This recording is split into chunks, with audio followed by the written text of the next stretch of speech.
ইব্রাহিম একটা নাপা দাও তো, প্রচুর মাথা ব্যথা করতেছে। আরে মামু, হ্যাঁ মাথা ব্যথা করতেছে। হ্যাঁ তাই আইসিপার একটা নাপা পড়ি চাইলে এটা কিন্তু ঠিক না। মাথাটা কোন কারণে ব্যথা করতেছে এটা এই ডাক্তারের কাছ থেকে জানি নেওয়ার ভালো, বুঝতে পারিস? এখন চলো ডাক্তারের কাছে চলো। তুমি বলতেছ তো, চলো তাহলে। হ্যাঁ চলো। পাগল, তোমার তো তেমন কোনো সমস্যা আমি পেলাম না। সামান্য কিছু ওষুধ লিখে দিচ্ছি, কিনে খাও, ঠিক হয়ে যাবেন। প্রায় কিন্তু মাথা ব্যথা করে। দেখি যাও মামু, এই জন্যই ডাক্তারের কাছে দেখে তাই এই হুটহাট করে কোনো ডিসিশন নিতে নি, খোলা ওষুধ খাতে নি। মামু চলো তবে। কোকা, আমার ভিজিটটা একটু দে যাও পাগল। ভিজিট কত টাকা? আমি 500 করে নেই, 500 দে যাও। 500 টাকা?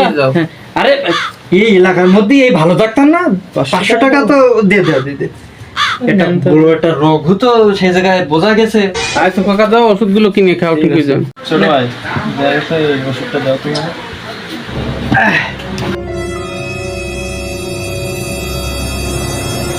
শুধু একটা নাপা?